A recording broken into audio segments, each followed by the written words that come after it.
샬롬, 예쁜 우리말 사전 12번째 제4부 사람의 몸과 마음. 사람 몸을 나타내는 우리말은 참 재미있습니다. 예쁜 몸짓과 마음을 나타내는 우리말도 많지요. 또 친구들을 놀릴 때 빗대어 부르는 익살스러운 우리말도 있습니다. 우리말로 내 별명 하나 만들어 보면 어떨까요? 우리 몸은 소중해요. 1. 내림. 부모나 조상으로부터 내려오는 유전적인 특성이지요. 사람마다 체질이 있지요. 그것을 몸 바탕이라고 합니다. 그런데 몸 바탕은 저 혼자 된 것이 아니라 조상님이 물려주신 것이지요.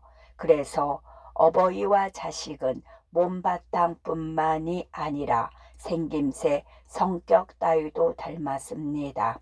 그것은 유전자, 즉 내림 때문이지요. 그래서 우리 몸은 더욱 소중합니다. 어떤 집안이든 좋은 내림과 나쁜 내림이 있지요. 나쁜 내림은 이겨내고 좋은 내림은 살려내야 합니다. 길 건너 문구점 아저씨가 큰 병에 걸렸대요. 집안 내림이 있어서 늘 불안해 하시더니 그거 참 안 됐군. 그러니까 내림이 있으면 건강에 2배나 신경을 써야 해. 2. 삭신. 몸의 힘살, 근육과 뼈 마디. 날이 굳으면 어떤 어른들은 삭신이 쑤신다고 합니다. 신경통이나 관절염을 앓기 때문이지요. 이런 분들은 찬바람이 불면 바람든 뼈마디가 너무 아파서 신음을 합니다. 삭신이 먼저 날씨와 계절을 느껴 알려주는 것이지요. 한창 자라나는 어린이의 힘살과 뼈마디는 삭신이라고 하지 않습니다. 삭신은 나이 많은 어른의 힘살과 뼈마디를 말해요. 너무 많이 있어서 지친 힘살과 뼈마디랍니다. 그러니까 어른들 앞에서는 아이고 삭신이야 라고 말해서는 안 되지요. 삭신이 쑤시는 걸 보니 비가 오려나 보다. 할머니, 제가 어깨 주물러 드릴게요. 3번째, 활개. 사람의 활짝 편 2팔과 다리. 활개는 힘찬 모양을 나타내는 말입니다. 퍼덕거리는 새의 2 날개나 사람의 활짝 편 팔다리를 말하지요. 또 의기양양하게 휘젓고 다니는 몸짓은 활개친다고 합니다. 걸을 때 앞뒤로 팔을 힘차게 움직이는 것은 활개짓, 뒷간에서 힘차게 내지르는 묽은 똥은 활개똥입니다. 이불 속에서 활개치다 라는 말이 있지요. 정작 어려운 일을 당하면 해결하지 못하고 쩔쩔매면서 평소에 큰 소리만 치는 사람을 말하지요. 비슷한 속담으로 다리 부러진 장수가 성 안에서 호령한다 라는 말도 있지요. 얍얍, 누나 괴롭히는 애들이 있으면 말해. 내가 다 혼내줄게. 말은 고맙지만 이불 속에서 활개치지 마라. 4번째, 무살과 대살. 무살은 단단하지 못하고 물렁물렁한 살, 대살은 단단하고 야무지게 찐 살. 무살은 물살이 바뀐 말입니다. 살 속에 물이 든 것처럼 물렁물렁한 살이에요. 어린아이들의 살은 대개 무살이지요. 대살은 단단하고 옹골지게 찐 살입니다. 성격이 곧고 꿋꿋하면 대차다고 하는 것처럼 대찬 살이 대살이지요. 대는 단단하고 세찬 상태를 뜻합니다. 대살은 참살과 비슷한 말이에요. 어렸을 때는 무살이라도 열심히 운동을 하여 대살을 만들 수 있습니다. 무르고 푹석푹석한 살은 푸석살이라고 하지요. 오랜 세월 비바람에 시달려 푸석푸석해진 푸석돌 같은 살이지요. 푸석살은 할아버지들에게서 흔히 볼 수 있습니다. 우리 아들 등 좀 밀어줄까? 가만히 있자. 그런데 순무살이구나. 열심히 운동해서 대사를 만들 거예요. 5번째, 염통, 심장의 우리말입니다.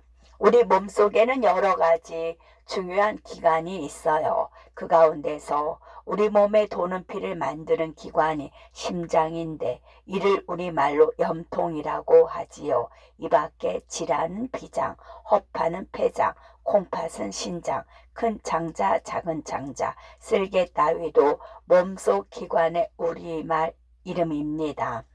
손톱 밑에 가시 드는 줄은 알아도 염통 밑에 쉬쉬는 줄은 모른다라고 합니다. 쉬슬다는 파리가 알을 까는 것을 말해요. 쉬는 나중에 구더기가 됩니다. 눈에 보이는 작은 일은 금방 느끼면서도 정작 큰 일이나 손해를 깨닫지 못하는 것을 깨우치는 속담이지요. 선생님, 염통이 멎으면 사람이 죽나요? 염통이 멈추었다고 해서 사람이 죽었다고 볼 수는 없단다. 뇌세포가 살아있다면 염통이 다시 깨어날 수도 있지. 6번째, 강똥과 물지똥. 강똥은 몹시 된 똥, 변비에 걸려 겨우 누는 똥. 물지똥은 설사할 때 나오는 물기가 많은 묽은 똥이지요. 우리는 똥을 누기도 하고 싸기도 합니다. 아랫배에 힘을 주어 밀어내는 강똥이나 활개똥은 눈다고 하고 순식간에 쫙 쏟아내는 똥은 싼다라고 합니다. 단단한 강똥은 누는 똥이고 찍찍 내갈기는 물지똥은 싸는 똥이지요. 몸이 건강하려면 좋은 음식을 먹는 것 못지않게 오줌과 똥을 잘 누는 것이 중요합니다. 변비에 걸려 강똥을 누거나 설사를 하여 물지똥을 싸는 것은 몸에 좋지 않지요. 건강한 사람은 굵고 힘차게 나오는 활개똥을 눕니다. 엄마, 힘찬이가 물똥을 싸요. 걱정이구나. 어제는 강똥을 누느라고 뒷간에서 나오질 않더니. 7번째, 민낯, 화장하지 않은 맨 얼굴. 어떤 엄마들은 늘 짙은 화장을 합니다. 잠을 자거나 아침에 막 깨어났을 때가 아니면 맨 얼굴 보기도 어렵지요. 또 어떤 엄마들은 화장을 거의 하지 않고 민낯으로 다닙니다.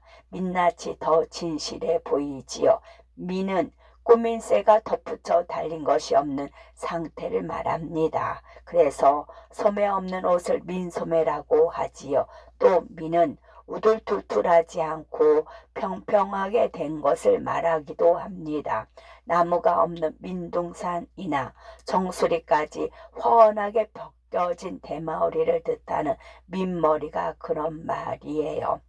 당신은 민낯이 더 예뻐요. 그러니 화장하지 말고 그냥 갑시다. 당신 민머리도 매력 있어요. 8번째, 군침과 도리깨침. 군침은 공연히 입안에 도는 침, 도리깨침은 너무 먹고 싶거나 탐이 나서 저절로 삼켜지는 침. 맛있는 음식을 보면 저절로 군침이 돌지요. 군침을 단침이라고도 합니다. 그런데 군침이 돈다고 해서 아무 음식이나 집어먹으면 안 됩니다. 또 바르지 않은 이익이나 재물을 보고 군침을 흘려서도 안 되겠지요. 한꺼번에 군침이 많이 생기면 도리깨침입니다. 도리깨는 농촌에서 긴 장대 끝에 회초리를 매달아 곡식에 나다를 떠는 데 쓰는 농기구이지요. 도리채가 바뀐 말입니다. 그래서 기역자 모양인 도리깨가 꼬꾸라져 넘어가는 모양으로 침이 넘어가는 것을 도리깨침이라고 합니다. 푸릇한 산나물을 보니까 금세 군침이 도는구나. 저는 저절로 도리깨침이 도는걸요. 기쁨이의 일기. 학교 100일장에서 상을 받았다. 선생님께서는 글 잘 쓰는 것은 집안 내림이지만 스스로 더욱 노력을 해야 한다고 말씀하셨다. 바람이 불거나 날이 조금만 흐려도 할머니는 삭신이 아프다고 하신다. 그러면서 텃밭에 심어놓은 남새 겉정도 잊지 않으신다. 태권도를 배운 뒤 힘찬이는 활기짓을 하고 다닌다. 그렇게 힘찬 모습이 참 보기 좋다. 그래서 이름도 힘찬이다. 오랜만에 할머니께서 오셨다. 내가 인사를 드리자 할머니는 내 손을 꼭 쥐어 주셨다. 푸석살에 까칠한 느낌이 전해왔다. 수업을 시작하자마자 선생님께서 숙제 검사를 하셨다. 나는 연통이 쿵쾅거리기 시작했다. 하필이면 내가 숙제를 안 해온 날 검사를 하시다니. 학교에서 온종일 배가 아팠다. 피식하고 방귀가 자주 나와서 냄새가 고약했다. 몇 번이나 화장실에 가서 물지똥을 쫙쫙 쏟아냈다. 정말 힘들고 끔찍한 하루였다. 옆집 아주머니는 늘 예쁘게 화장을 하고 다니신다. 하지만 늘 민낯인 우리 엄마가 더 예쁘다. 온 가족이 식당에 갔다. 고기를 주문해 놓고 기다리는데 옆자리에서 고기 굽는 냄새가 났다. 힘찬이는 도리깨침을 꿀꺽 삼켰다.